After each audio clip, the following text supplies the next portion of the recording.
Bom dia a todos e a todas, todos os telespectadores, todos os nossos filiados e filiadas.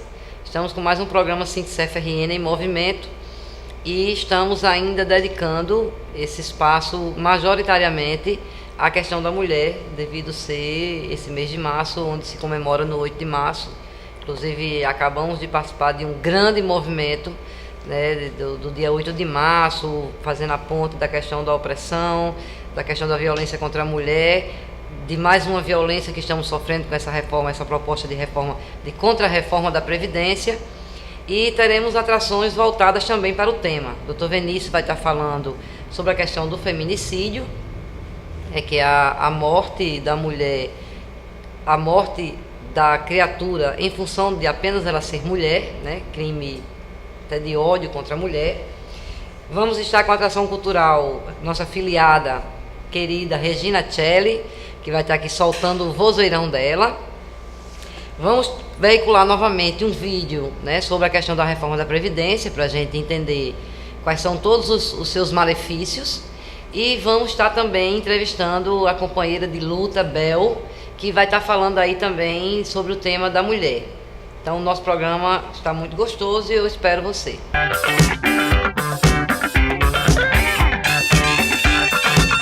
E no nosso bloco jurídico, mas continuando com o tema da mulher, estamos aqui com o Dr. Vinícius, que agora vai falar de mais dois aspectos, né, ligados à área jurídica. Dr. Vinícius, obrigada mais uma vez por ter vindo. Eu que agradeço. E nós queremos maiores informações sobre essa questão da lei do feminicídio, que foi tão importante, um avanço grande para a luta da mulher aí contra o machismo, contra a opressão, contra toda essa violência. Com certeza, né? Diz que foi um reforço à Lei Maria da Penha, né? Feminicídio criado... Era uma lacuna, né? Exatamente. Assim, era uma lacuna que existia. Uma lei de 2013, salvo engano, instituiu o crime de feminicídio, que é o homicídio em razão do gênero feminino, né? Cometido em violência contra a mulher, né? Em uma situação de violência contra a mulher. Então, passou a qualificar o crime de homicídio.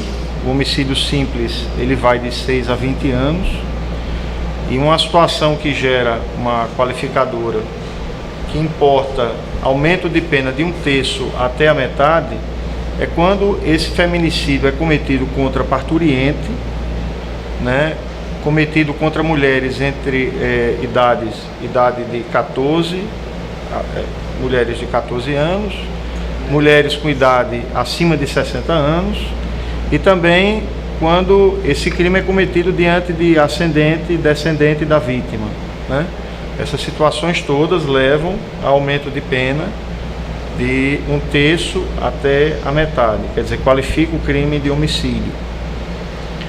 E com certeza foi um incremento no sistema de proteção à mulher, né? Porque agora o crime de gênero, né, homicídio de gênero, é qualificado como feminicídio e a pessoa responde nos termos da lei. O agressor, o homicida, responde agora nos termos da lei. Fazendo assim um paralelo, né, as pessoas dizem que as multas do trânsito fazem com que as pessoas respeitem porque começa a doer no bolso, né? Então seria um paralelo grosseiro.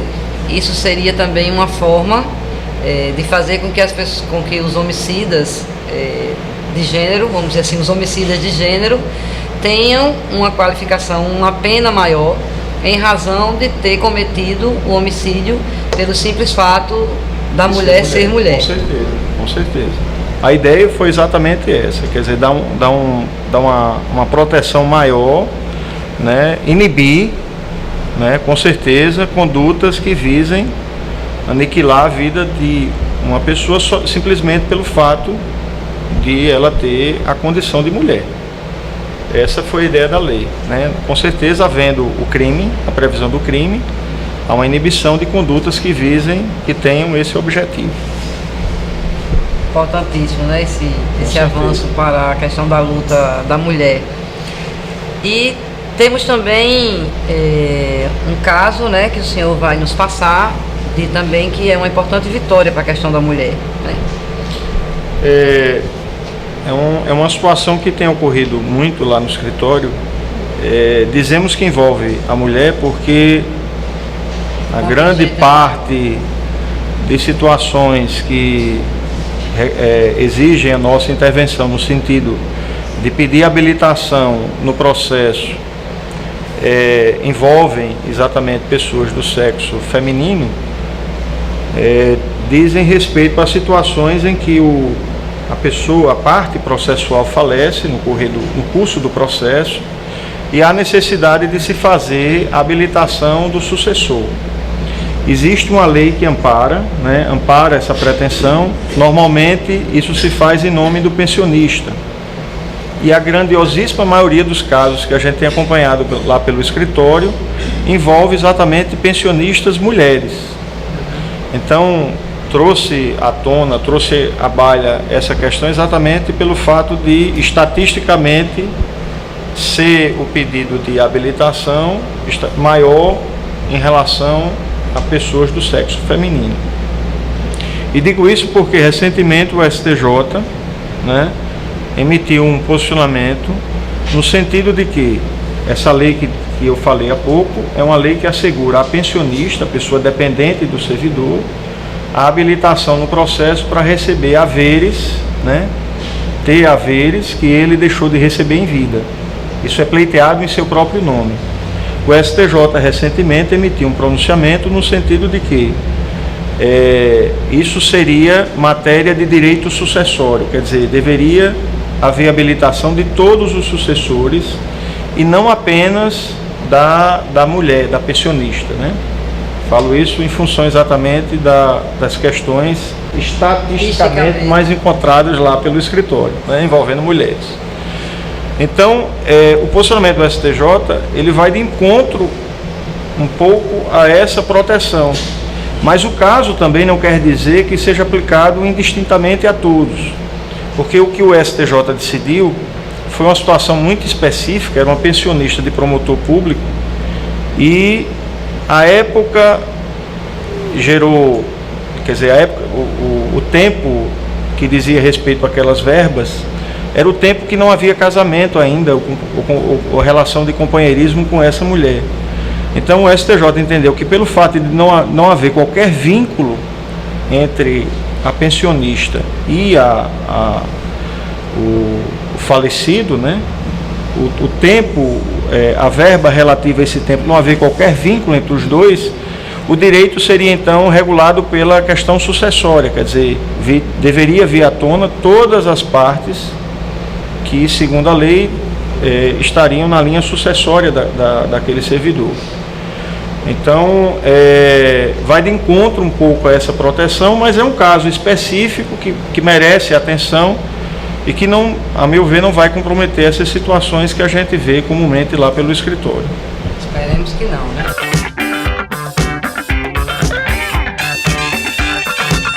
Na nossa parte política aqui, e não só por ser o mês de março, mas dentro dessa temática aí da questão da mulher, nós convidamos, e ela aceitou estar aqui conosco, a militante política Bel Kepler, militante do PSOL, e uma das organizadoras do movimento Mulheres em Luta, que é da CSP com Lutas, e nós a convidamos para falar um pouco aí sobre essa temática da mulher, da questão do 8 de março, das atividades, dessa contra-reforma da Previdência, que está tudo interligado, tudo como forma de violência contra a mulher, não é isso, Bel? Então, obrigada por ter atendido o nosso convite, Bel.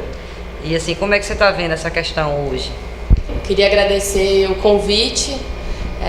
O 8 de março já passou, mas acho que é importante a gente saber que essa luta não é uma luta só do 8 de março ou só do mês de março, É uma luta cotidiana para nós mulheres e todos e todas que querem mudar essa realidade tão dura, A gente, esse ano, aqui em Natal, várias organizações de mulheres se reuniram com a pauta Todas as Mulheres contra a Reforma da Previdência e Todas as Violências, para discutir vários temas, A violência contra a mulher, a gente não é um dado menor, a gente tem uma em cada 5 mulheres de até 18 anos que já sofreram algum tipo de violência. Então, assim, é um assunto muito cotidiano, muito presente na realidade. Somos nós, mulheres, né, todas nós, que estamos sujeitas a isso. E a gente precisa falar mais sobre esse assunto durante o ano todo. E, para além disso, a gente tem uma violência que não é do lar, não é uma coisa de... A gente tem que parar com esse discurso de que em briga de marido e mulher ninguém mete a colher. Sim. Os movimentos precisam sim meter a colher e a gente precisa discutir, precisa falar e precisa que o Estado garanta políticas para a segurança contra a mulher. Mas a situação que a gente tem hoje é que o Estado não só não garante, como ainda adota medidas de ataque que vão cair principalmente nas costas das mulheres, como a gente está vendo a reforma da Previdência, que é um tema para esse 8 de março e que é um tema que a gente está lutando aí, né, nos sindicatos, mas os movimentos de juventude, todo mundo está encampando essa luta contra a reforma da Previdência, essa proposta de reforma da Previdência, entre outros ataques também, né, como a saúde da mulher, né, direitos reprodutivos, violência obstétrica, todos esses temas a gente quer pautar, aproveitar o mês de março para tocar a discussão, mas dar sequência também ao longo do ano. Bel, você falou aí sobre essa questão da violência, sobre todos os aspectos, né? Como você vê hoje, que avanços você vê hoje? E que retrocessos você vê hoje, assim, o que é que nós temos que apostar mais, o que é que nós temos que fazer para que a mulher, eu não digo nem a mulher pare de sofrer violência, que a mulher pare de ser alvo de violência por ela ser mulher, né? Todas as pessoas estão vulneráveis e possa ser de alguma forma violentada, né?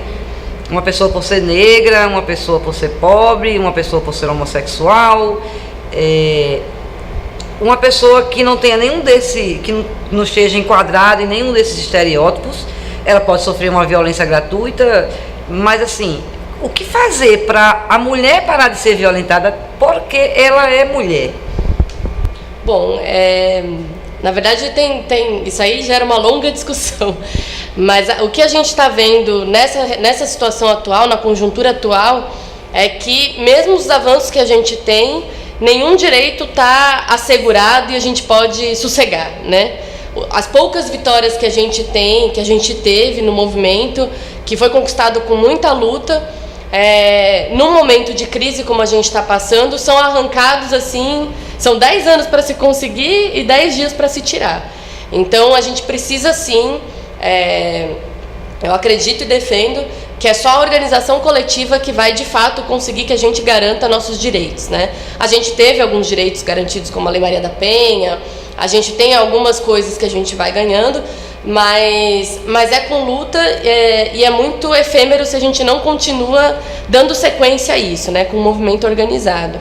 Então, acho que as coisas que a gente tem ainda hoje são muito poucos. E tem um movimento de conquistas de direitos, de exigir do Estado, mas tem também a discussão cotidiana, né, com nossos camaradas, com as pessoas que a gente convive, para a gente conseguir conscientizar sobre a situação da mulher hoje, né, e de todas as outras formas de opressão. Como é que você viu esse movimento do 8 de março? Olha, eu acho que, na verdade, a gente vê mundialmente um processo muito interessante do protagonismo das mulheres. Do movimento de mulheres, né, nos Estados Unidos, as mulheres contra o Trump, que protagonizaram a luta. Mesmo os fora-Temers aqui, os movimentos fora-Temer, em Natal, em outros lugares, vários foram convocados por mulheres, por jovens mulheres. Então, as mulheres vêm assumindo um protagonismo da luta, né? E o 8 de março foi um reflexo disso. Já ano passado, inclusive, a gente viu na Argentina milhares de mulheres com o Nenhuma Menos, né? Movimento Nenhuma Menos, e com a frase de que se nossas vidas não importam, que produzam sem nós. Então, o chamado por uma greve de mulheres. Então, eu acho que, na verdade, o que a gente está vendo é não só restrito a março, mas um protagonismo das mulheres nas lutas gerais, e as lutas das mulheres também ganhando mais espaço na agenda aí cotidiana. Como é que você vê hoje a questão da mulher na vida política partidária e na militância, assim? Como é que você vê que está tendo avanços? Como é que você está vendo isso? Eu acho que tem avanços, e acho que a gente ainda também tem muito que avançar, né? Nós somos 51% de eleitorado e somos 10% no máximo 10% nas câmaras, né? Vamos dizer. Sim, a representação no Congresso é assim, um absurdo, né? Não só de mulheres, mas de negros, né? De LGBTs. A gente tem um Congresso que não representa a heterogeneidade da sociedade brasileira, isso é fato. Mas quando você fala em participação de mulheres na política, nem me ocorre também só a questão do Congresso, né? Mas a nossa participação nos sindicatos, nos movimentos, né?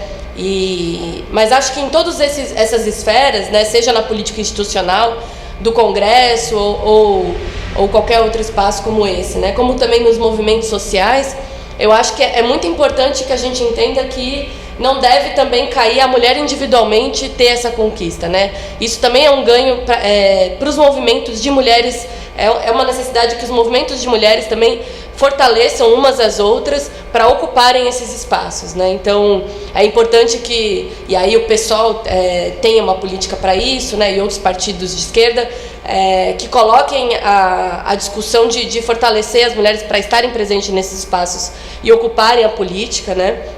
Fazerem campanhas mesmo para ocuparem a política nas mais diversas esferas. E só assim, se você desse um toque aí também, quais os principais malefícios para a mulher que vem nessa contra-reforma da Previdência? Não, acho que a gente tem diferenças no trabalho do homem e da mulher, né? Para começar, hoje assim, a situação está longe da gente ter igualdade. Por mais que fiquem falando ali, as mulheres agora têm igualdade, a gente não tem, né? Para começar, em média, a gente recebe 30% a menos pelo mesmo tempo de trabalho. E além disso, a gente está quase que o dobro do tempo do trabalho doméstico ainda fica restrito à mulher, né? Em média isso. Então, a situação está longe de ser igual. Agora, na hora da aposentadoria, eles querem igualdade. E isso é uma grande perda para a gente.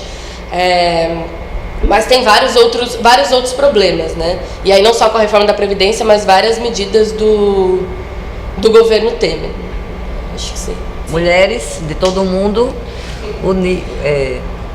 unamos-nos. Eu queria aproveitar também para chamar para curtir a página 8 de março, em Natal. Sim. Que a gente quer colocar outras atividades também, para além do ato do 8 de março que já passou, vão ter outras atividades e outras coisas que a gente pretende fazer. Ficar fazendo ao longo do ano. Muito bom.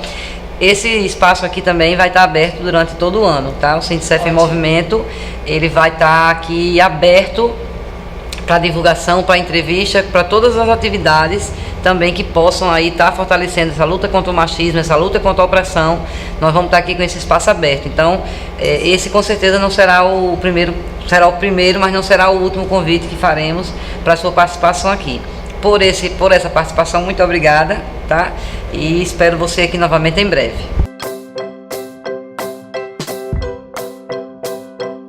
Todo trabalhador sonha em se aposentar com tranquilidade, aproveitar essa fase da vida com o mínimo de dignidade.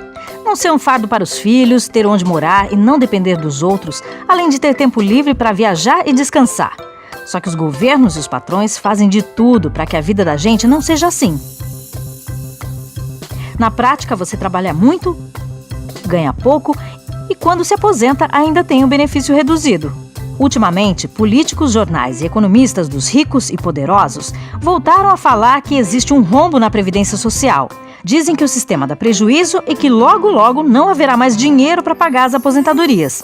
O governo Temer alega que, como a população está envelhecendo, uma reforma seria necessária para ajustar as contas. Mas será que isso é mesmo verdade? Ou tudo não passa de conversa fiada para mexerem nos nossos direitos? Essa e outras dúvidas a gente tira agora. Em tempos de crise econômica, os governos e os patrões atacam ainda mais as conquistas dos trabalhadores, com o objetivo de continuar lucrando em cima do sacrifício dos mais pobres.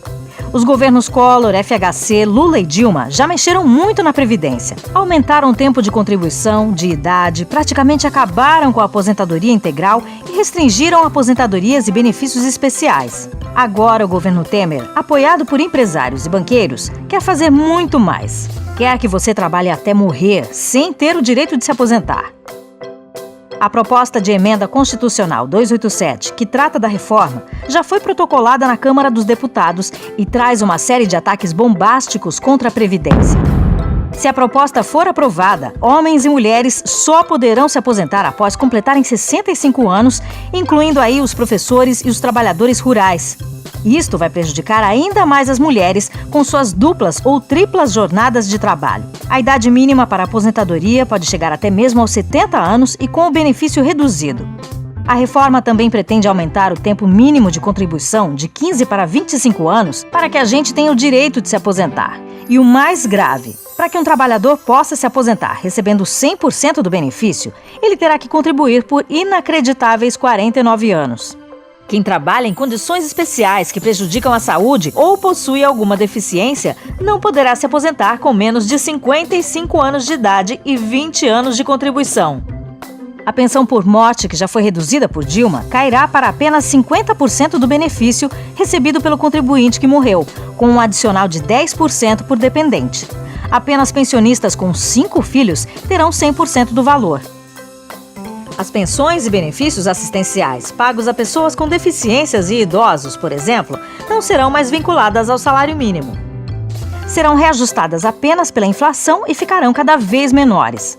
O objetivo do governo e dos picaretas desse Congresso da Odebrecht é desviar ainda mais recursos dos trabalhadores para o pagamento da dívida pública aos banqueiros, que levam todos os anos quase metade do orçamento do país. Temer e sua corja de marajás se aposentaram na casa dos 50 anos, com salários de mais de R$30 mil, mas querem que os trabalhadores se aposentem com um benefício miserável ou então trabalhem até morrer, sem se aposentar.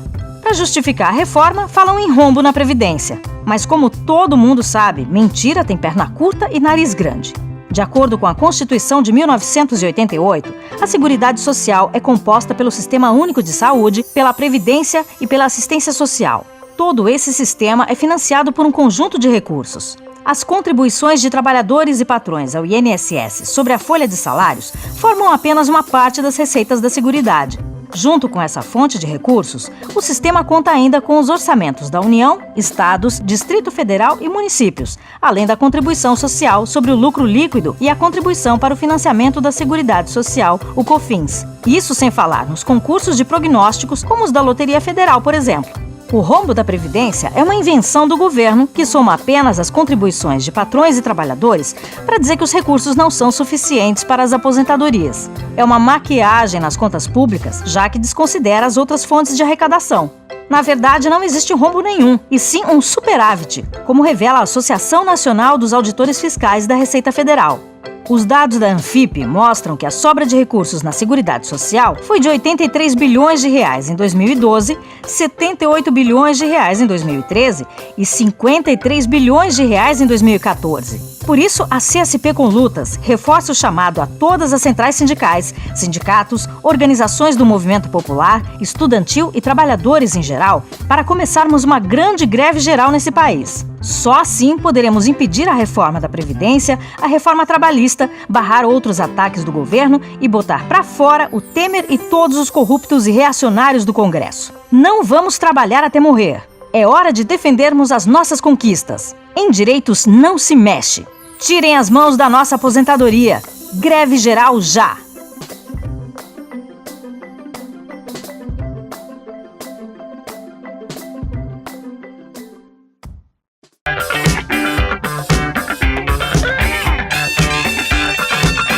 E hoje no nosso bloco cultural, mais uma querida amiga e filiada, Regina Celli. Muito obrigada por ter vindo para o nosso programa, Regina. Obrigada. Regina que não é profissional da música, mas é uma cantora maravilhosa também. E Regina, como é que é qual é a sua relação com a música? Dos meus pais, né? Meu pai cantava, meus irmãos também já tiveram banda e eu canto também desde criança, mas só na escola, aniversário de gente da família. Só, nunca cantei na noite, não. Assim, você tem uma banda? Tenho. Meus filhos são músicos e eles tocam e eu canto, até mesmo na pia, lavando louça. A gente faz a festa dentro de casa mesmo, é muito bom. É uma casa festiva. Uma casa musical. É verdade. Alegra toda a família.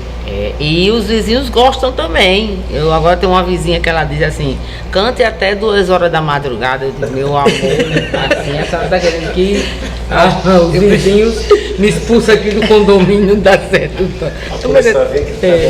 Não, mas é tão bom, e de vez em quando também, assim, como um dia como o de hoje, né? Prestando a homenagem ao Dia Internacional da Mulher. Sim. Eu sou mulher com muito prazer, e eu digo que se eu tivesse nascido de novo, eu queria ser mulher de novo. Eu também. E eu sou. Deus me livre de ser homem. E dar-me encontro com esses meninos que com muito prazer, né? Eu não conhecia, mas fiquei feliz. Vou cantar aqui com eles vão tocar pra mim. E eu, sei lá, um dia posso me encontrar com eles no canto tocando, e eu peço licença ali a Dona Cleide. Dona Cleide, né, a amiga Cleide, e canta também. Dá uma palhinha, né, assim que chama. Isso. E o que é que nós vamos... Também essa homenagem do sindicato, tudo do sindicato eu gosto de fazer parte. Obrigada. Você sabe disso. Será sempre muito bem-vinda. Eu sei, eu gosto de fazer parte. E o que é que nós vamos ser presenteados hoje? Vamos cantar ronda, né? Vamos cantar ronda. Ok. Aqui, os amigos.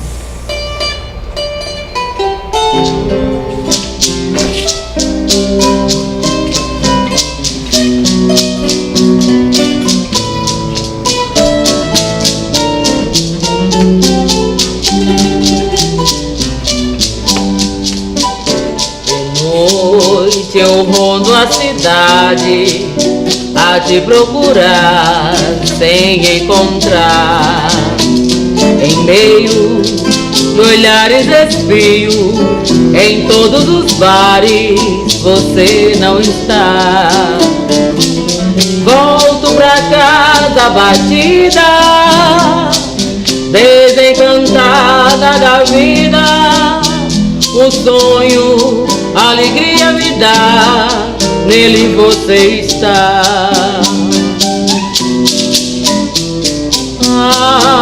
Se eu tivesse quem bem me quisesse, esse alguém me diria: desista, essa busca é inútil, eu não desistia. Porém, com perfeita paciência, eu a te buscar e te encontrar, bebendo com outras mulheres, rolando dadinhos, jogando bilhar. E nesse dia então vai dar, na primeira edição, cena de sangue no bar da Avenida São João. Obrigado. Que lindo, que voz. Vou me encostar, ver se eu pego um pouquinho da voz dela aqui. É verdade. Vamos finalizar fazendo um coraçãozinho aqui em cima. Assim é. Chega.